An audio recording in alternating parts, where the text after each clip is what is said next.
Documento 100. A religião na experiência humana.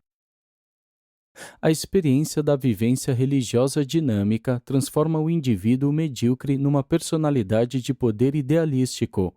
A religião contribui para o progresso de todos, fomentando o crescimento de cada indivíduo, e o progresso de cada um é aumentado por meio da realização de todos.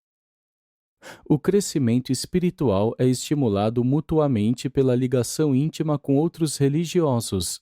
O amor propicia o solo para o crescimento religioso, uma atração objetiva em lugar de uma gratificação subjetiva, e ainda proporciona a suprema satisfação subjetiva. E a religião enobrece a lida comum da vida diária. 1. O crescimento religioso. Embora a religião produza um crescimento nos significados e o engrandecimento dos valores, o mal sempre surge quando avaliações puramente pessoais são elevadas ao nível do absoluto. Uma criança avalia uma experiência de acordo com o seu conteúdo de prazer. A maturidade é proporcional à substituição do prazer pessoal pelos significados mais elevados e mesmo pela lealdade aos conceitos mais elevados das situações diversificadas da vida e das relações cósmicas. Algumas pessoas acham-se ocupadas demais para poderem crescer e, por isso, ficam expostas ao grave perigo da estagnação espiritual. Devem ser tomadas providências para o crescimento dos significados em idades diferentes, em culturas sucessivas e nos estágios passageiros da civilização que avança. Os principais inibidores do crescimento são o preconceito e a ignorância.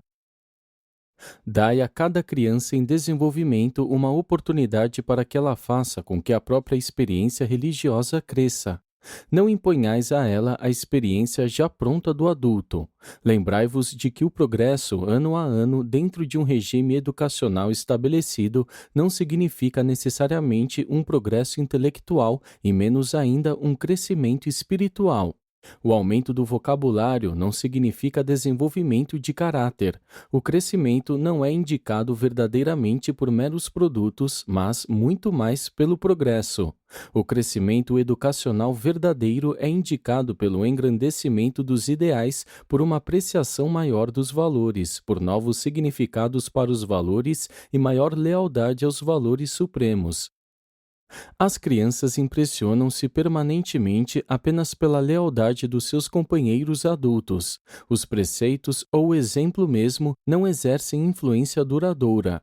As pessoas leais são pessoas em crescimento, e o crescimento é uma realidade que causa forte impressão e que inspira. Vivei lealmente hoje, crescei, e o amanhã responderá por si. A maneira mais rápida de um girino tornar-se uma rã é vivendo lealmente cada momento como um girino. O solo essencial ao crescimento religioso pressupõe uma vida progressiva de autorrealização, de coordenação das propensões naturais, de exercício da curiosidade, de um desfrutar das aventuras razoáveis, da experimentação de sentimentos de satisfação, de fazer o temor funcionar como estímulo para a atenção e a consciência, de sedução pelo maravilhoso e de uma consciência normal de pequenez e de humildade. O crescimento é também baseado na descoberta de si, acompanhada da autocrítica, a consciência, pois a consciência é realmente a crítica voltada para si próprio, por meio da própria escala de valores dos ideais pessoais. A experiência religiosa é influenciada de um modo marcante pela saúde física, pelo temperamento herdado e o meio social. Contudo, as condições temporais não inibem o progresso espiritual interno de uma alma dedicada a fazer a vontade do Pai no céu. Em todos os mortais normais encontram-se presentes certos impulsos inatos para o crescimento e a autorrealização que funcionam se não forem especificamente inibidos. A técnica certa de alimentar esse dom, que é parte do potencial de crescimento espiritual, é manter uma atitude de devoção, do fundo do coração, aos valores supremos. A religião não pode ser outorgada, recebida, emprestada, aprendida nem perdida. É uma experiência pessoal que se amplia proporcionalmente à busca crescente de valores finais. O crescimento cósmico, assim, acompanha a acumulação de significados e a elevação sempre em expansão dos valores. Contudo, o crescimento em nobreza em si é sempre inconsciente. Os hábitos religiosos de pensar e agir contribuem para a economia dentro do processo de crescimento espiritual. Pode-se desenvolver uma predisposição religiosa de reações favoráveis aos estímulos espirituais, uma espécie de reflexo condicionado espiritual.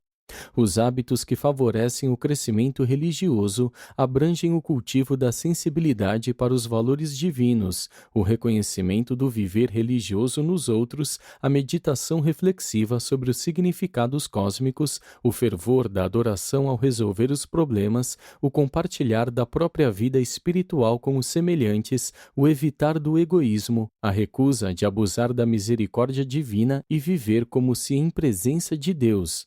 Os fatores para o crescimento religioso podem ser intencionais, mas, em si, o crescimento é invariavelmente inconsciente. A natureza inconsciente do crescimento religioso não significa, contudo, que seja uma atividade a operar nos domínios supostos do subconsciente do intelecto humano. Significa antes atividades criativas nos níveis supraconscientes da mente mortal. A experiência da compreensão da realidade inconsciente do crescimento religioso é a comprovação mais positiva da existência funcional da supraconsciência. 2. O crescimento espiritual. O desenvolvimento espiritual depende, em primeiro lugar, da manutenção de uma conexão espiritual viva com as verdadeiras forças espirituais e, em segundo lugar, da produção contínua de frutos espirituais, dando aos semelhantes a ministração daquilo que foi recebido dos próprios benfeitores espirituais. O progresso espiritual é fundamentado no reconhecimento intelectual da própria pobreza espiritual, combinada à autoconsciência da fome de perfeição ao desejo de conhecer a Deus e de ser como Ele, com um propósito verdadeiro de fazer a vontade do Pai no céu de todo o coração. Inicialmente, o crescimento espiritual é um despertar para as necessidades e, em seguida, um discernimento dos significados e depois uma descoberta dos valores. A evidência do verdadeiro desenvolvimento espiritual consiste em demonstrar uma personalidade humana motivada pelo amor, animada pela ministração não egoísta e dominada pela adoração sincera dos ideais de perfeição da divindade. E toda essa experiência constitui a realidade da religiosidade, ao contrário da mera crença teológica. A religião pode progredir até aquele nível de experiência em que se torna uma técnica esclarecida e sábia de reação espiritual ao universo. Tal religiosidade glorificada pode funcionar em 3 níveis da personalidade humana: o intelectual, o moroncial e o espiritual. Sobre a mente, sobre a alma em evolução e junto ao espírito residente. E, imediatamente, a espiritualidade passa a ser indicadora da vossa proximidade de Deus e uma medida da vossa capacidade de servir aos vossos semelhantes. A espiritualidade realça a capacidade de descobrir a beleza nas coisas, de reconhecer a verdade nos significados e de descobrir a bondade nos valores.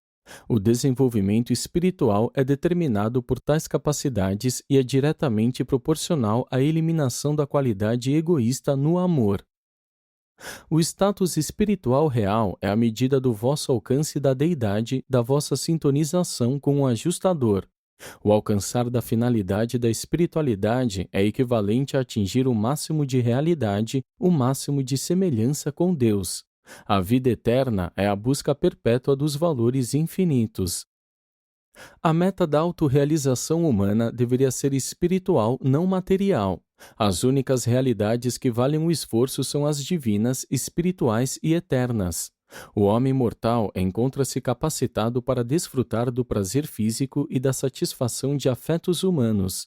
Ele é beneficiado pela lealdade e a associação com outros homens e as instituições temporais, mas estas não são as fundações eternas sobre as quais se deve edificar a personalidade imortal, pois esta deve transcender ao espaço, vencer o tempo e alcançar o destino eterno da perfeição divina e a meta de serviço enquanto finalitora.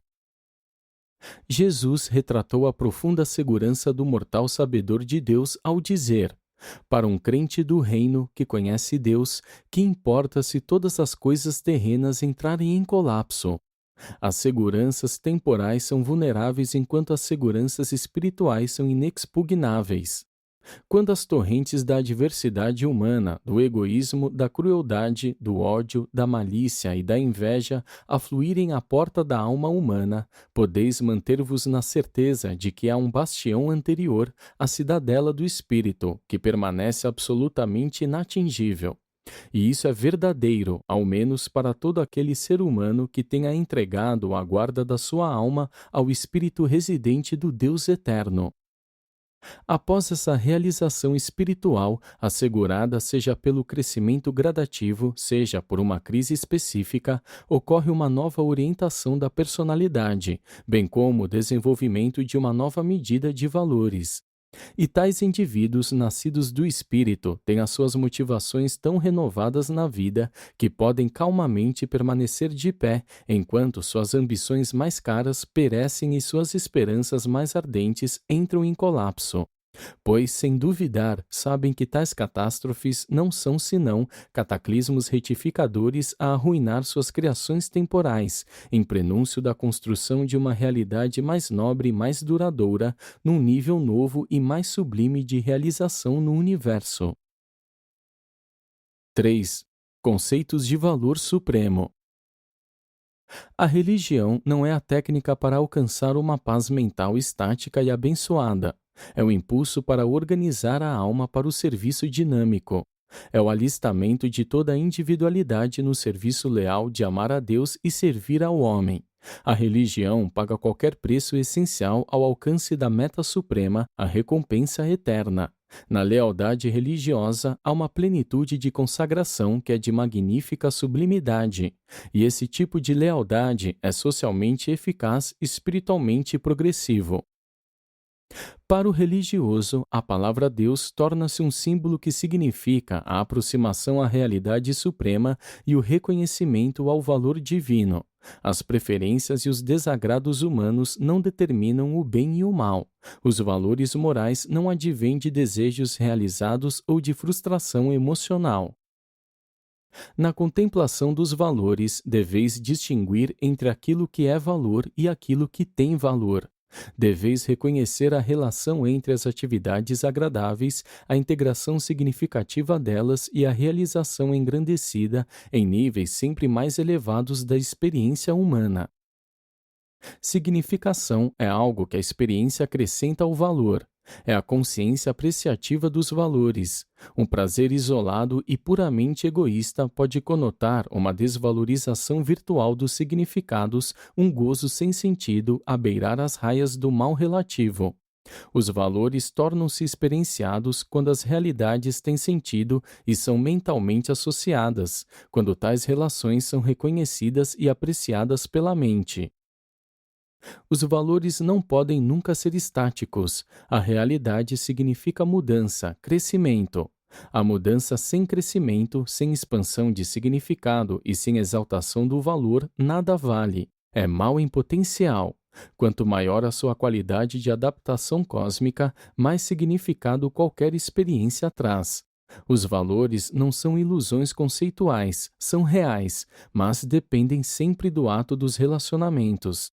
Os valores sempre são tanto factuais quanto potenciais, não o que foi, mas o que é e o que está para ser. A conjunção dos factuais e dos potenciais equivale ao crescimento, à realização dos valores na experiência. Contudo, o crescimento não é mero progresso. O progresso é sempre algo significativo, mas, se não vier acompanhado de crescimento, torna-se relativamente sem valor. O valor supremo da vida humana consiste no crescimento dos valores junto ao progresso dos significados e na realização da inter-relação cósmica de ambas essas experiências. E tal experiência é equivalente à consciência de Deus. Esse mortal, embora não sendo supranatural, verdadeiramente está se tornando supra-humano, uma alma imortal que está evoluindo. O homem não pode provocar o crescimento, mas ele pode gerar as condições favoráveis para tanto. O crescimento é sempre inconsciente, seja ele físico, intelectual ou espiritual. E assim cresce o amor, pois ele não pode ser criado, nem manufaturado, nem comprado. Deve crescer. A evolução é uma técnica cósmica de crescimento. O crescimento social não pode ser assegurado pela legislação, e não se obtém o crescimento moral por de uma melhor administração. O homem pode manufaturar uma máquina, mas o real valor desta deve derivar da cultura humana e da apreciação pessoal. A única contribuição que pode advir do homem para o crescimento é a mobilização dos poderes totais da sua personalidade, a fé viva. 4. Os problemas do crescimento. O viver na religiosidade é o viver devotado, e o viver devotado é o viver criativo, original e espontâneo. Novas percepções religiosas surgem de conflitos que dão início à escolha de novos e melhores hábitos de reação no lugar de formas antigas e inferiores de reação. Novos significados emergem apenas em meio a conflitos, e o conflito persiste apenas em face da recusa de esposar os valores mais elevados, portadores dos significados superiores. As perplexidades religiosas são inevitáveis, não pode haver nenhum crescimento sem conflito psíquico e sem agitação espiritual. A organização de um modelo filosófico de vida requer uma perturbação considerável nos domínios filosóficos da mente. A lealdade não é exercida em nome daquilo que é grande, bom, verdadeiro e nobre, sem uma batalha. O esforço é seguido do esclarecimento da visão espiritual e da ampliação do discernimento de visão cósmica, e o intelecto humano reluta contra ser desmamado da alimentação das energias não espirituais da existência temporal. A mente animal indolente rebela-se contra exercer o esforço exigido pela luta na solução dos problemas cósmicos. Entretanto, o grande problema do viver religioso consiste na tarefa de unificar os poderes da alma da pessoa por meio da predominância do amor. A saúde, a eficiência mental e a felicidade surgem da unificação dos sistemas físicos, mentais e espirituais. De saúde e sanidade o homem entende bastante, mas de felicidade ele só entendeu de fato pouquíssimo. A felicidade mais elevada está indissoluvelmente ligada ao progresso espiritual. O crescimento espiritual gera um júbilo duradouro, uma paz que ultrapassa qualquer entendimento. Na vida física, os sentidos dizem sobre a existência das coisas. A mente descobre a realidade das significações, mas a experiência espiritual revela ao indivíduo os verdadeiros valores da vida. Esses altos níveis de vida humana são alcançados no supremo amor a Deus e no amor não egoísta pelo homem. Se amais o vosso semelhante, deveis ter descoberto os seus valores. Jesus amou tanto os homens porque atribuía a eles um valor muito elevado. Vós podeis melhor descobrir os valores dos vossos companheiros, descobrindo a sua motivação. Se alguém vos irrita, causando a sensação do ressentimento, deveríeis buscar discernir compassivamente o seu ponto de vista e as suas razões para uma conduta de tal modo censurável. Uma vez que tenhais compreendido o vosso semelhante, vos tornareis tolerantes, e tal tolerância amadurecerá a amizade transformando-a em amor. Com os olhos da vossa mente, trazei à vossa lembrança o quadro de um dos vossos ancestrais primitivos dos tempos das cavernas, um pequeno rosnador disforme e sujo. Um homem pesado, de pernas arqueadas, de porrete levantado, respirando ódio e animosidade enquanto olha ferozmente para a frente. Esse quadro dificilmente retrata a dignidade divina do homem. Contudo, ele nos permite ampliar o retrato. Em frente a esse ser humano animado, um tigre dente de sabre encontra-se em posição de ataque. Atrás dele, uma mulher e duas crianças. Imediatamente vós reconhecereis que esse quadro representa o começo de muito daquilo que é bom e nobre na raça humana, mas o homem é o mesmo nos dois quadros. Apenas no segundo arranjo fostes favorecidos com um horizonte amplo. e nele podeis discernir a motivação desse mortal em evolução. A sua atitude torna-se louvável porque o compreendeis. Se apenas pudesseis penetrar os motivos dos vossos semelhantes, quão melhor os entenderíeis. Se vós pudesseis apenas conhecer os vossos semelhantes, iríeis finalmente encher-vos de amor por eles. De fato, não podeis amar os vossos semelhantes por um mero ato de vontade. O amor nasce apenas de uma compreensão enérgica dos motivos e sentimentos do vosso próximo. Não é tão importante amar a todos os homens hoje quanto é importante que aprendais a cada dia a amar um ser humano a mais. Se a cada dia ou a cada semana alcançardes a compreensão de mais um dos vossos irmãos, e, se for esse o limite da vossa capacidade, então certamente estareis socializando e verdadeiramente espiritualizando a vossa personalidade. O amor é contagiante, e quando a devoção humana é inteligente e sábia, o amor é mais cativante que o ódio. Todavia, apenas o amor genuíno e não egoísta é verdadeiramente contagioso. Se cada mortal pudesse apenas tornar-se o foco de uma afeição dinâmica, tal vírus benigno do amor penetraria logo a corrente da emoção sentimental da humanidade, numa extensão tal que toda a civilização seria abraçada pelo amor, e isso seria a realização da irmandade dos homens. 5. A conversão e o misticismo. O mundo está repleto de almas perdidas, não no sentido teológico, mas porque perderam o sentido de direção, e encontram-se vagando na confusão entre os ismos e cultos de uma era filosoficamente frustrada. Pouquíssimas almas aprenderam como estabelecer para si mesmas uma filosofia de vida em lugar de aceitar o autoritarismo religioso. Os símbolos da religião socializada não são para serem desprezados como canais de crescimento. Ainda que o leito do rio não seja o rio, é por ele que correm as águas. A progressão do crescimento religioso conduz, por meio do conflito, da estagnação à coordenação, da insegurança à fé sem dúvidas, da confusão na consciência cósmica à unificação da personalidade, de um objetivo temporal até o eterno, do cativeiro do medo à liberdade da filiação divina. Deveria ficar esclarecido que as profissões de fé aos supremos ideais, a percepção psíquica, emocional e espiritual daquele que tem consciência de Deus, podem vir de um crescimento natural e gradual ou podem, algumas vezes, ser experienciadas em certas conjunções como numa crise. O apóstolo Paulo experimentou exatamente uma conversão súbita e espetacular naquele dia memorável na estrada de Damasco. Gautama Siddhartha teve uma experiência semelhante na noite em que se assentou a sós e buscou penetrar o mistério da verdade final. Muitos outros têm passado por experiências e muitos crentes verdadeiros progrediram em espírito sem nenhuma conversão súbita. A maior parte dos fenômenos espetaculares relacionados às chamadas conversões religiosas é inteiramente psicológica pela sua natureza, mas, de quando em quando, ocorrem experiências que são também espirituais pela sua origem.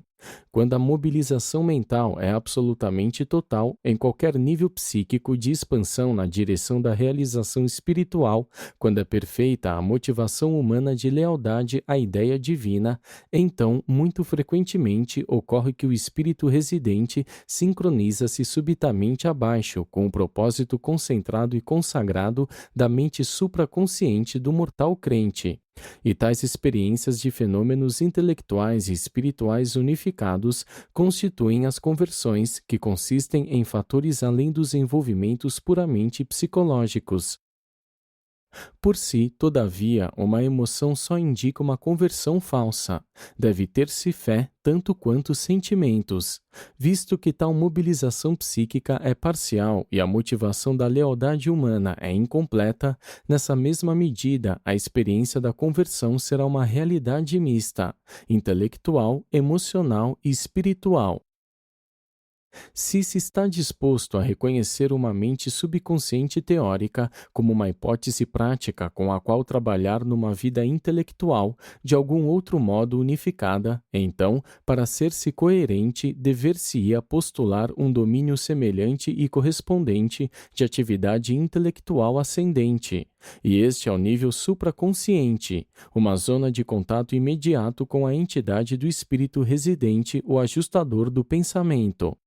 Os grandes perigos de todas as especulações psíquicas são que as visões e outras experiências chamadas de místicas, bem como os sonhos extraordinários, cheguem todos a ser considerados comunicações divinas à mente humana. Em eras passadas, seres divinos revelaram-se a algumas pessoas sabedoras de Deus, não por causa dos transes místicos nem das visões mórbidas delas, mas a despeito de todos esses fenômenos. Ao contrário da busca da conversão, o melhor modo de aproximação das zonas moronciais de contato possível com o ajustador do pensamento seria por meio da fé viva e da adoração sincera, da oração feita do fundo do coração e sem egoísmo. E, de um modo geral, a maior parte das memórias que brotaram de níveis inconscientes da mente humana tem sido confundida com revelações divinas e guiamentos espirituais.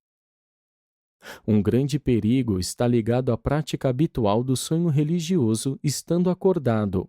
O misticismo pode tornar-se uma técnica para evitar-se a realidade, embora haja sido algumas vezes um meio para a comunhão espiritual genuína. Períodos curtos de retirada da cena das ocupações da vida podem não ser seriamente perigosos, mas o isolamento prolongado da personalidade é bastante indesejável. Sob nenhuma circunstância deveria o estado de transe de consciência visionária ser cultivado como uma experiência religiosa. As características do estado místico são a difusão da consciência com ilhas vívidas de atenção focalizada, operando no intelecto relativamente passivo. Tudo isso faz a consciência gravitar na direção do subconsciente mais do que na direção da zona de contato espiritual, o supraconsciente. Muitos místicos levaram a própria dissociação mental ao ponto das manifestações mentais anormais. A atitude mais saudável de meditação espiritual é colocar-se em adoração reflexiva e em oração de agradecimento. A comunhão direta com o próprio ajustador do pensamento, tal como se deu com Jesus nos últimos anos da sua vida na carne, não deveria ser confundida com outras experiências chamadas de místicas. Os fatores que contribuem para a iniciação da comunhão mística denotam em si o perigo desses estados psíquicos. O estado místico é favorecido por coisas tais como a fadiga física, o jejum, a dissociação psíquica, a experiência estética profunda, os impulsos sexuais vívidos, o medo, a ansiedade, o furor e as danças selvagens. A maior parte do material que surge como resultado dessas preparações preliminares tem a sua origem na mente subconsciente. Por mais favoráveis que possam ter sido as condições para os fenômenos místicos, deveria ser claramente compreendido que Jesus de Nazaré nunca recorreu a tais métodos para sua comunhão com o Pai do Paraíso. Jesus não tinha alucinações subconscientes nem ilusões do supraconsciente. 6. Os sinais do viver religioso. As religiões evolucionárias e as religiões da revelação podem diferir bastante pelos métodos, mas são muito semelhantes pelas suas motivações. A religiosidade não é uma função específica da vida, é antes um modo de viver. A verdadeira religiosidade constitui-se numa devoção sincera a alguma realidade que o religioso considera de valor supremo para si próprio e para toda a humanidade. E as características mais destacadas de todas as religiões são a lealdade inquestionável e a devoção de coração puro aos valores supremos.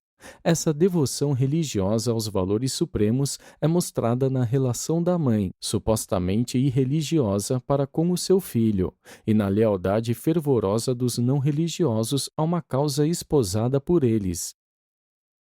O valor supremo aceito para o religioso pode ser ignóbil ou falso mesmo. Entretanto, apesar de tudo, ele é religioso. Uma religião é genuína na medida em que o seu valor, que é tido como supremo, seja verdadeiramente uma realidade cósmica de valor espiritual. Os sinais da sensibilidade humana ao impulso religioso abrangem as qualidades da nobreza e grandeza. O religioso sincero é consciente da cidadania universal e é ciente de fazer contato com fontes de poder supra-humano.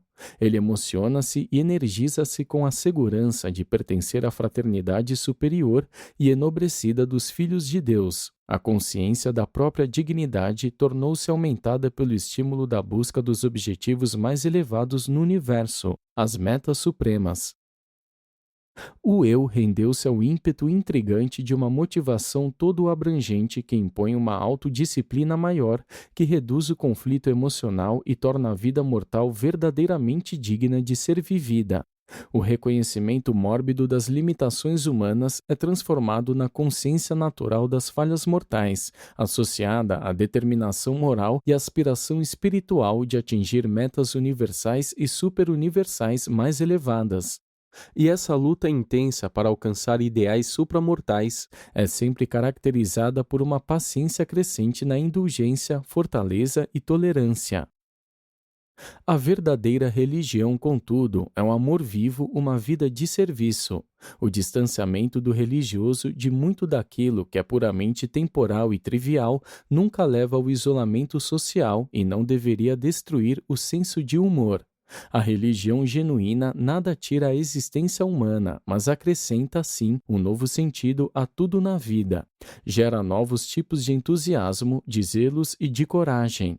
Pode até mesmo engendrar o espírito das cruzadas, o que é mais do que perigoso se não for controlado pelo discernimento espiritual e pela devoção leal às obrigações sociais comuns das lealdades humanas. Um dos sinais mais surpreendentes para a identificação da vida religiosa é a paz dinâmica e sublime, aquela paz que está além de todo entendimento humano, aquele equilíbrio cósmico que indica a ausência de toda dúvida e tumulto. Tais níveis de estabilidade espiritual são imunes ao desapontamento. Os religiosos assim são como o apóstolo Paulo, que disse: Estou persuadido de que nem a morte, nem a vida, nem os anjos, nem os principados, nem os poderes, nem as coisas presentes, nem as coisas que estão por vir, nem a altura, nem a profundidade, nem qualquer outra coisa será capaz de nos separar do amor de Deus. Um senso de segurança há que vem associado à realização da glória triunfante que reside na consciência do religioso que compreendeu a realidade do Supremo e persegue a meta do último. Mesmo a religião evolucionária é tudo isso em lealdade e grandeza, porque é uma experiência genuína. Contudo, a religião revelada tanto tem de excelência quanto de autenticidade.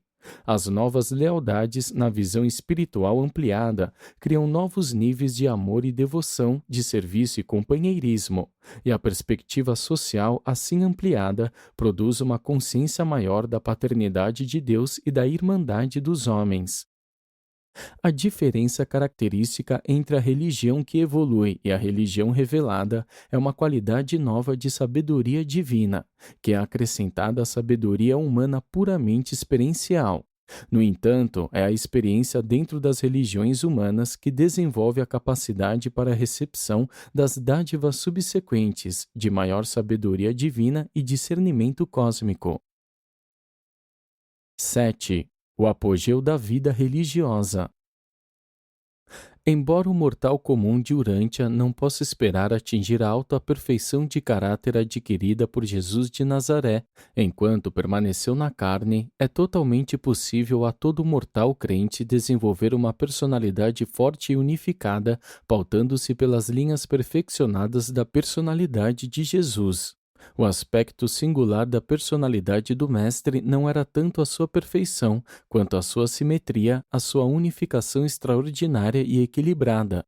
A apresentação mais eficiente para Jesus consiste no exemplo dado por aquele que disse, enquanto gesticulava na direção do Mestre, de pé diante dos seus acusadores: Eis o homem.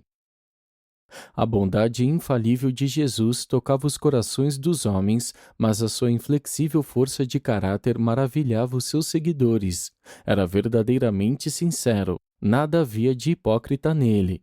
Não tinha afetação, era sempre autenticamente reanimador. Nunca condescendia em pretensões e jamais recorria à trapaça. Viveu a verdade do mesmo modo que a ensinou. Ele foi a verdade. Foi forçado a proclamar a verdade salvadora à sua geração, ainda que tanta sinceridade haja algumas vezes causado dor. Ele foi inquestionavelmente leal a toda a verdade. O mestre, porém, era tão razoável, tão acessível, era tão prático em todas suas ministrações e, ao mesmo tempo, todos os seus planos eram caracterizados por um senso comum tão santificado. Era tão liberto de qualquer tendência à extravagância, à irregularidade e excentricidade. Nunca era caprichoso, esquisito ou histérico. Em todos os seus ensinamentos e em tudo o que fazia, havia uma discriminação depurada, ligada a um senso extraordinário do que é apropriado. O Filho do Homem foi sempre uma personalidade bem equilibrada. Mesmo seus inimigos mantinham um respeito salutar por ele, e chegavam mesmo a temer a sua presença. Jesus não conhecia um medo. Ele transbordava de entusiasmo divino, mas nunca se tornou um fanático. Era emocionalmente ativo, mas nunca inconstante.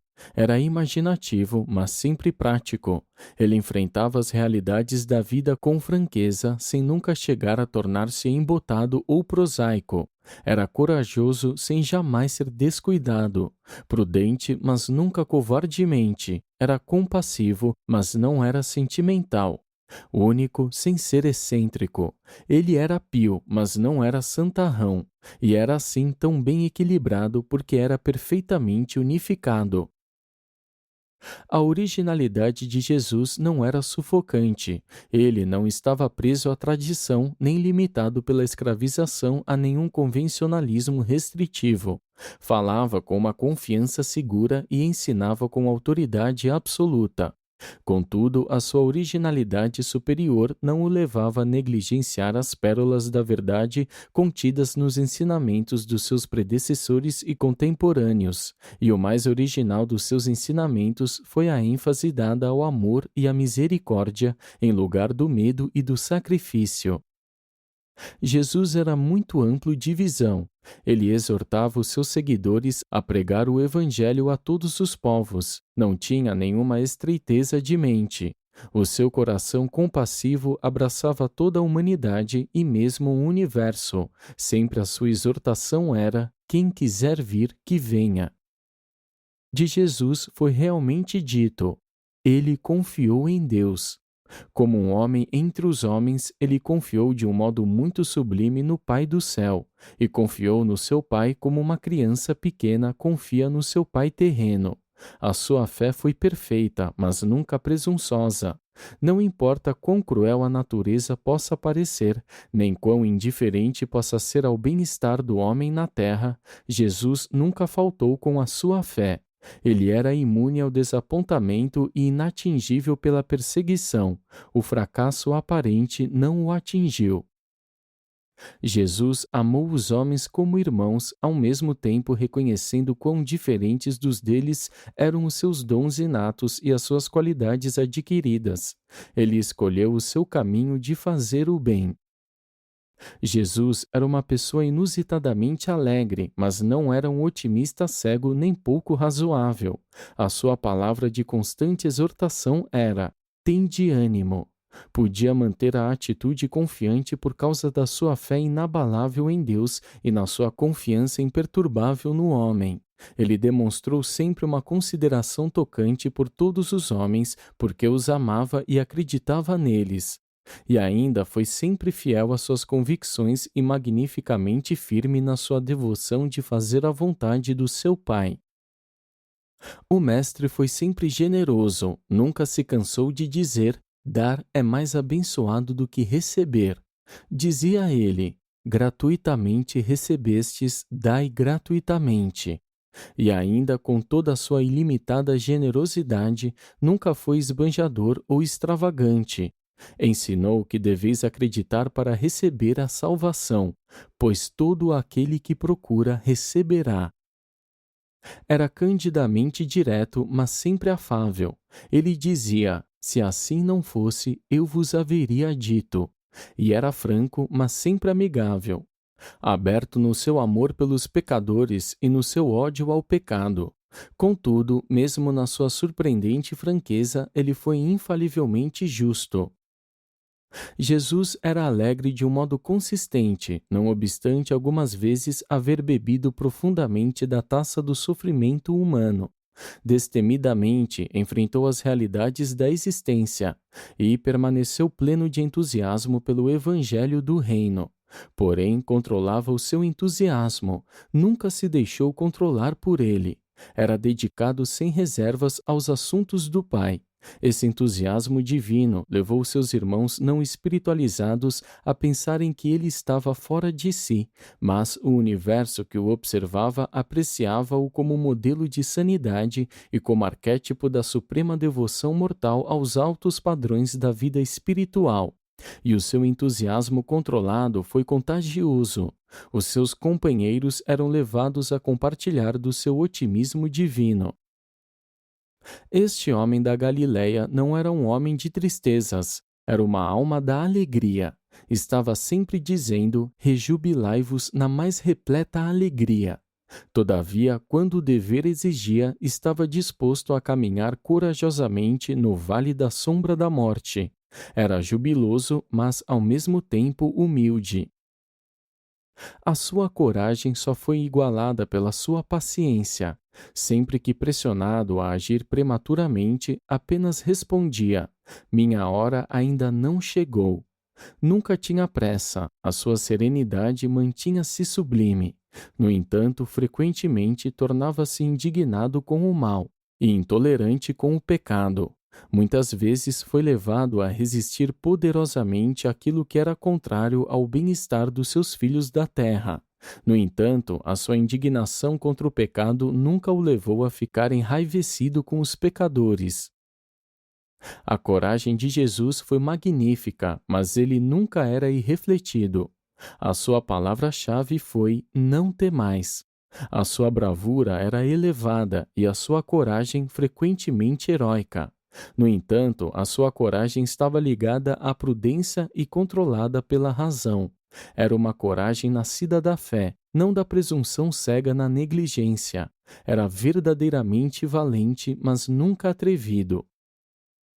O mestre foi um modelo de reverência. A prece, já na sua juventude, começava por: Pai nosso que estás no céu, santificado seja o teu nome. Era respeitoso até mesmo para com o culto equivocado dos seus irmãos. Isso não o impediu, todavia, de condenar as tradições religiosas nem de atacar os erros das crenças humanas. Ele reverenciava a verdadeira santidade e podia apelar ainda aos seus semelhantes, dizendo: quem dentre vós me condena de pecado? Jesus foi grande porque era bom e mais, ele confraternizava com as crianças pequenas. Ele era gentil e despretensioso na sua vida pessoal e ainda era ele o homem perfeccionado de todo um universo. Os seus companheiros chamavam-no espontaneamente de mestre. Jesus foi a personalidade humana perfeitamente unificada, e ainda agora, como na época da Galileia, ele continua a unificar a experiência mortal e a coordenar os esforços humanos. Ele unifica a vida, enobrece o caráter e simplifica a experiência. Entra na mente humana para elevá-la, para transformá-la e transfigurá-la. É literalmente verdade que, se qualquer homem tem Cristo Jesus dentro de si, ele é uma nova criatura. As velhas coisas estão passando. Olhai como todas as coisas estão se tornando novas. Apresentado por um Melquisedeque de Nébadon.